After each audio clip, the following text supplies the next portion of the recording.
cep menengo isik mong cah bagus cep menengo isik mong cah bagus cep menengo isik mong cah bagus cep menengo. Di sebuah desa yang tenang, hiduplah seorang pemuda dengan pengasuh setianya.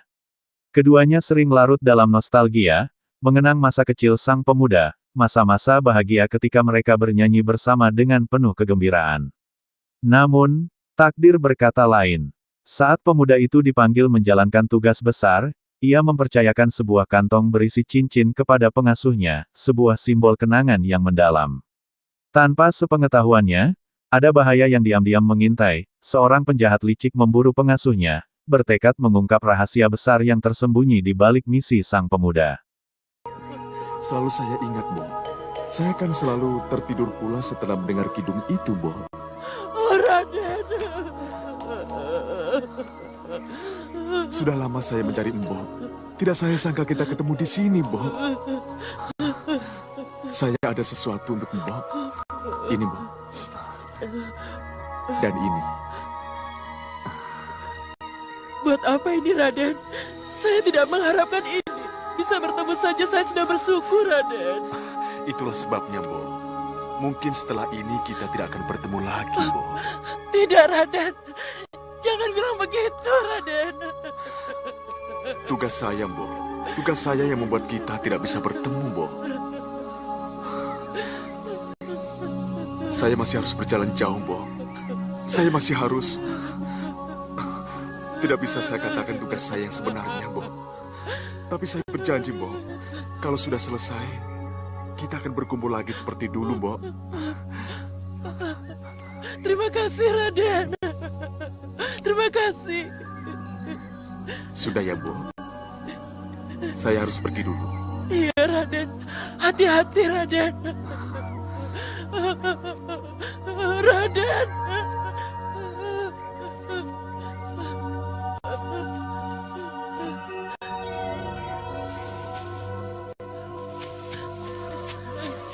Hati-hati, Raden.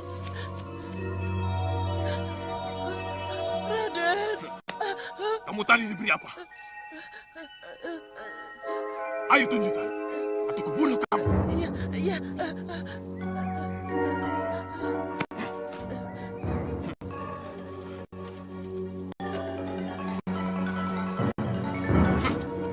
Keping-keping itu tidak akan bicara apa-apa. Tapi cincin ini yang akan bicara.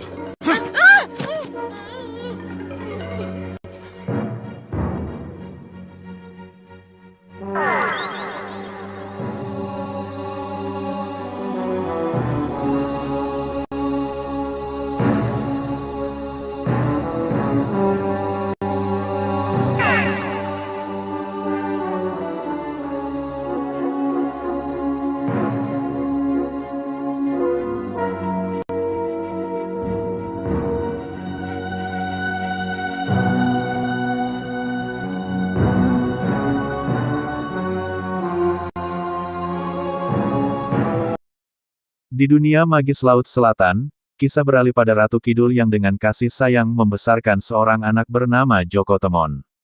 Demi masa depan Joko, sang ratu mengutus abdinya yang setia, Condro Manik, untuk menyiapkan sesuatu yang kelak akan menjadi penting baginya.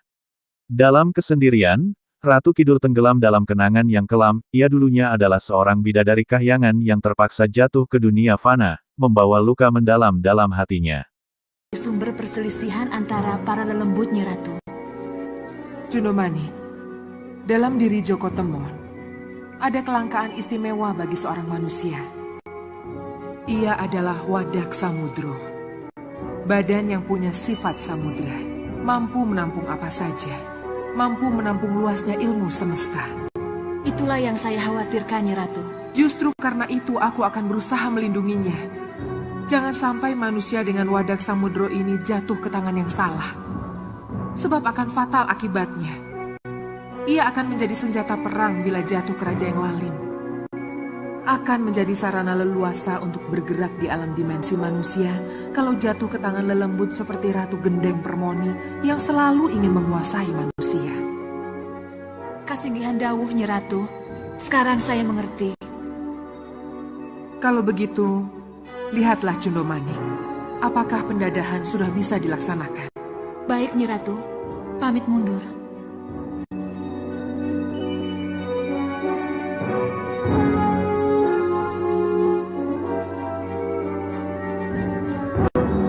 Ibu punya rahasia di masa lalu. Tapi Cundomanik tak perlu tahu. Alasan apa yang menyebabkan aku menjadi sangat renyuh dan merasa perlu mengangkatmu. Aku terharu karena nasibmu tak jauh berbeda dengan Nawangsi anakku. Bayi yang kutinggal, bayi yang kehilangan kasih sayang seorang ibu.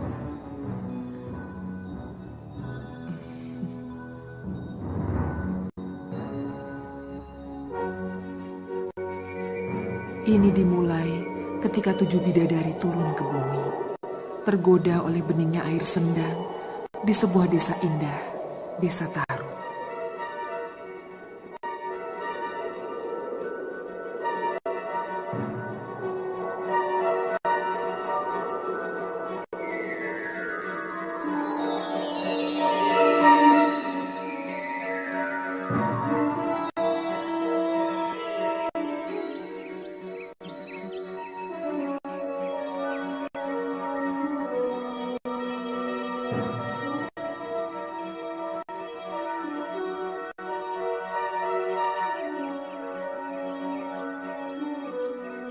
Alkisah, sang bidadari beserta saudari-saudarinya turun dari kahyangan untuk mandi di sebuah danau tersembunyi. Takdir mempertemukan mereka dengan Jaka Tarub, seorang pemuda yang terpesona oleh keindahan para bidadari. Dalam rasa kagum yang membuncah, Jaka Tarub mencuri selendang salah satu bidadari, membuatnya tak bisa kembali ke kahyangan. Dengan janji yang berat, bidadari itu bersumpah bahwa siapapun yang menemukan selendangnya, jika seorang pria, akan menjadi suaminya, jika seorang wanita, akan menjadi saudarinya. Setelah Jaka Tarub menyerahkan selendang itu, takdir mereka pun terjalin, dan mereka menikah.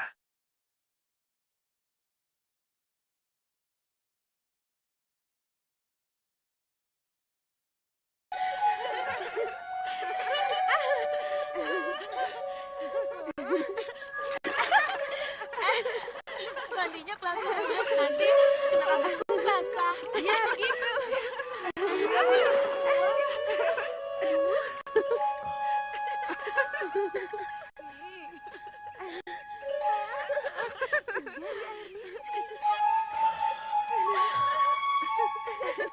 Sudah yuk. Sudah terpulang ya. Memangnya kamu mau tinggal di sini? Masih segar. Ayo, kapan lagi bisa mandi seperti ini? Mandi saja ya. Sebentar lagi. Sudah kan? Ayo cepat-cepat. Ayo, sudah mandi saja. Cepat. Sudah lama. Masih segar. Sebentar lagi ya. Segar ya.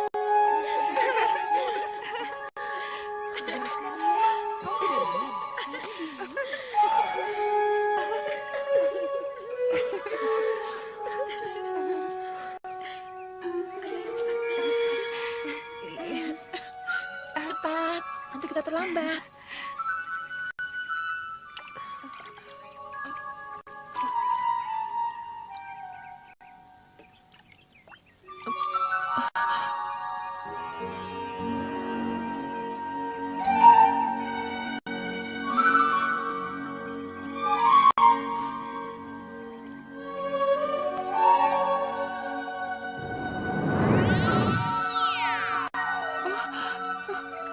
Kenapa jadi begini? Ya, kalau ada yang mau menolongku, memberikan pakaian padaku, aku berjanji. Kalau dia perempuan, akan kuangkat.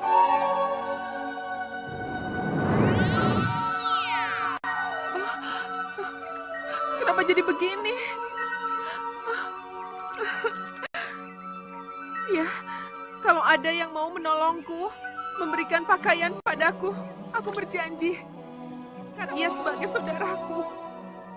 Tapi kalau laki-laki, akan kujadikan ia sebagai suamiku.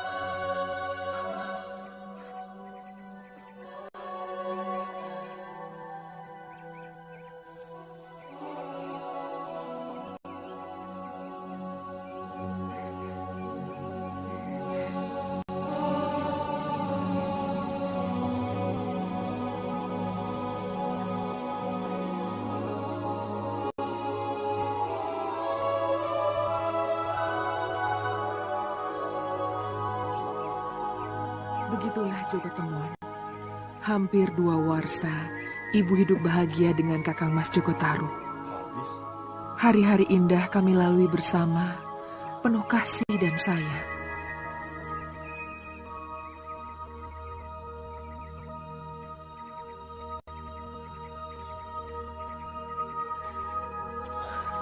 Sekarang sasarannya sebelah sana. Ya. Ya. Kebahagiaan mereka tampak sempurna dengan kelahiran putri mereka, Nawangsih. Namun, ketenangan mereka diuji ketika seekor ular raksasa mengancam nyawa Nawangsih. Dengan keberanian besar, Jaka Tarub berhasil mengalahkan ular itu dan menyelamatkan keluarganya. Pada saat inilah puncak kebahagiaan kami berdua. Saat-saat menanti lahirnya benih cinta kasih ibu dan Kakang Mas Joko Tarub.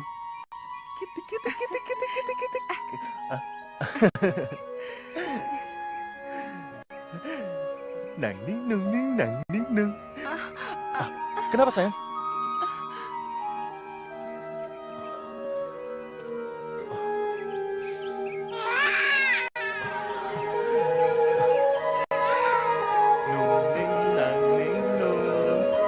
Nawangsih, nama yang begitu indah untuk bayi perempuan mungil, cantik dan lucu. Itulah puncak kebahagiaan hidup sebagai manusia.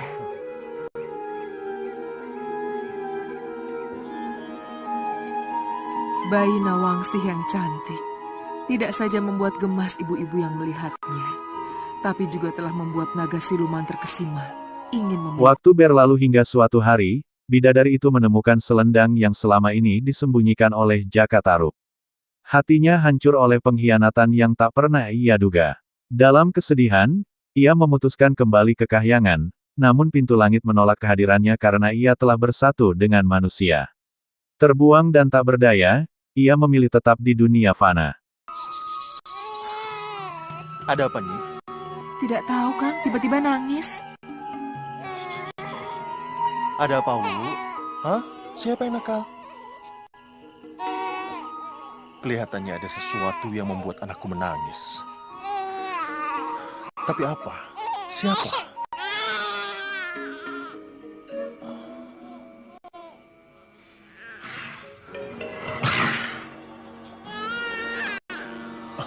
Masuk, Nyi. Cepat masuk. Kurang ajar kau, Joko Tarub. Tidak bolehkah aku ikut memiliki bayimu?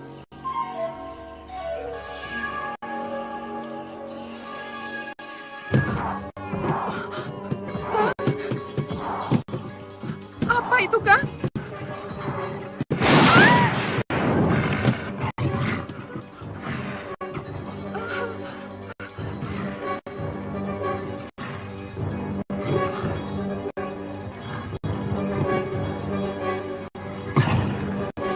Joko Tarub, berikan bayi itu kepadaku. Masuk, Nyi. Lindungi anak kita. Cepat, masuk.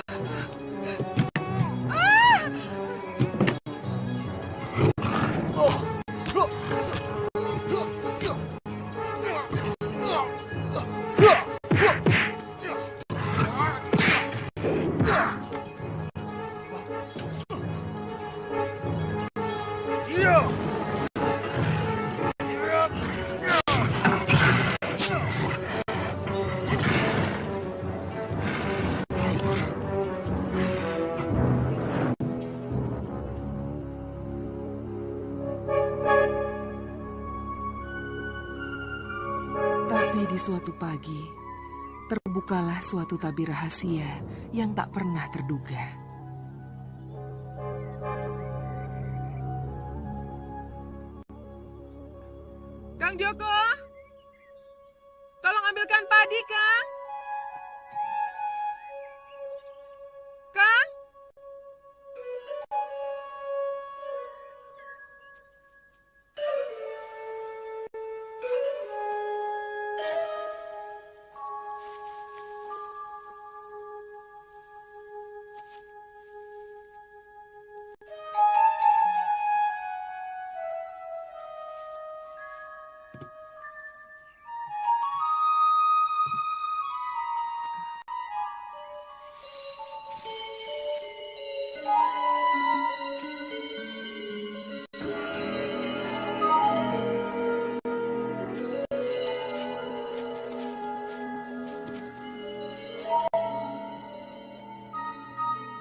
tahu sekarang. Kakang sengaja menyembunyikan pakaianku ini. Nawang Wulan!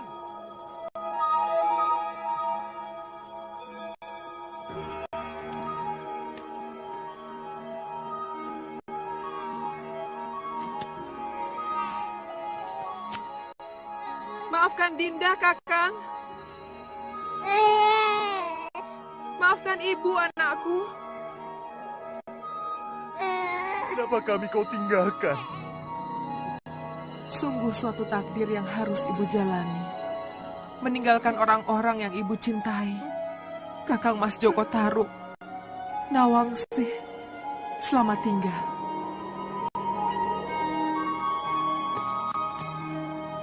Tetapi sesampainya ibu di Kahyangan, Lebih baik Nanda segera kembali ke bumi. Ibu Dewi, mohon maafkan Nanda. Ada apa, Nawangsari? Terpedayanya Ni Dewi Nawangwulan disendang, bukan karena kesalahan Ni Dewi Nawangwulan. Mohon Bunda Dewi jadikan pertimbangan. Dengan hati yang remuk, bidadari itu bertapa di tepi laut selatan.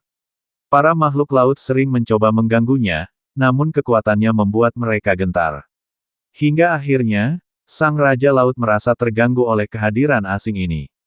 Tapi pertemuan ini bukanlah akhir dari penderitaannya, melainkan awal dari takdir baru yang membentuknya menjadi sosok legendaris, Nyi Roro Kidul, penguasa Laut Selatan yang penuh misteri, pelindung kerajaan bawah laut yang tak tertandingi.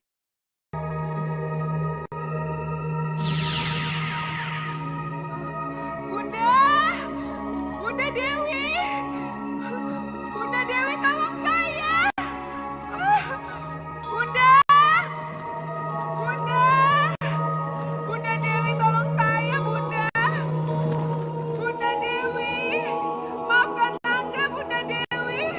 Tolonglah, Bunda Dewi! Bunda Dewi!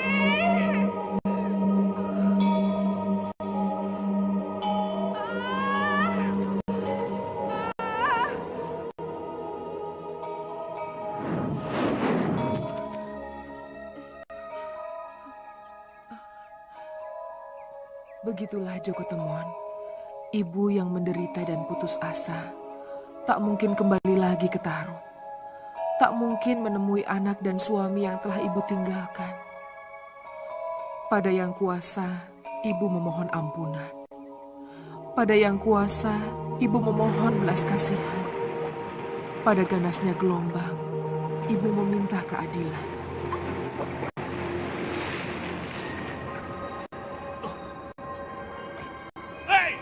Siapa yang berani mengguncang keratonku? Pengawal! Pengawal! Siapa yang berani mengguncang keratonku? Maaf Gusti Prabu, seorang putri cantik bertapa dalam laut dan perbawanya menggetarkan seluruh laut kidul. Kurang ajar!